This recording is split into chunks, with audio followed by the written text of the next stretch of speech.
Alright. This Sunday, my mom and I took a trip to Huntington, New York to see Faith Levine's Handmade Nation, which is a documentary about the sort of craft movement that's happening among the younger generation all around the country. When I first walked in, my mom excused herself to the bathroom, and I was left standing next to who I knew to be Faith from what I had seen of her in pictures.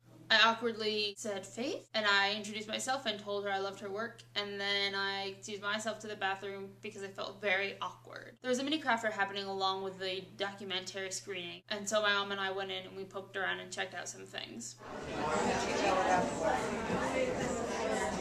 We were especially amused at one woman who was making jewelry from broken pieces of reflectors. As paying viewers, we each got a swag bag full of some random crafty stuff from the different vendors. After the screening was a Q&A session with Faith. Is this movement different from the 60s solely in the fact that it includes the internet, or are there other differences? I can't speak to the 60s because I'm 32. However, from touring with the film and the dialogue that I've had with people who were involved with craft in the 60s, I think that there's a lot of similarities. So to kind of direct the question towards the internet, I think the resurgence of interest in handmade and the idea of your location not keeping you, like, you can connect. If I'm interested in spinning, you know, yarn out of cat hair, I can put that into my Google search engine and find all these people who do this weird, like, niche thing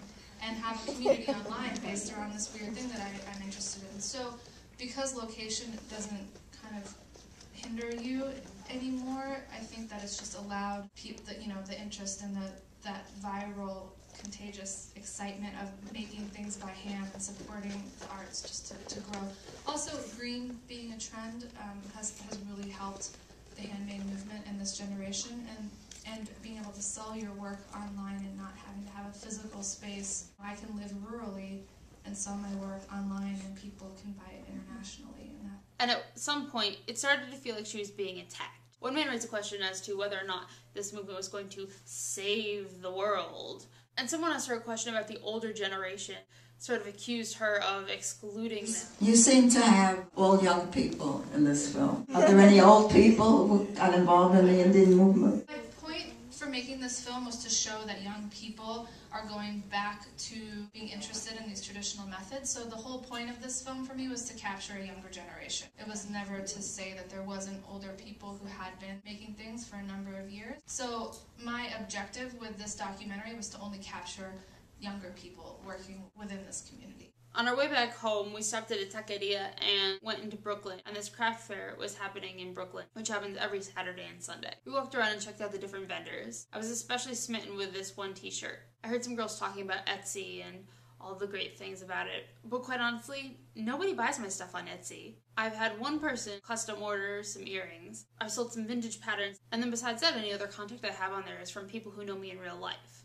But then I think that's the reason I joined Etsy in the first place. Is because at craft fairs, people would ask me if I had a website. So I told them I had an Etsy because they thought maybe they'd like to buy something of mine later on. At the craft fair, I found this girl who made these shrinky-dink earrings and necklaces. Now, I don't typically buy things that I know I can make myself, but this girl had really great aesthetic and her prices were really reasonable. My mom and I talked to her for a while, and we got on the topic of Etsy. She told me that she has a vendetta against Etsy, that she absolutely hates it, that it's such a waste of her time. It takes so much time to list an item, and then nobody ever buys it. It's so much extra effort to try to get people to even notice that your shop is out there. She said that people do things like Twittering, blogging, and this and that. Quite honestly, I don't Twitter or blog about my earrings that I make.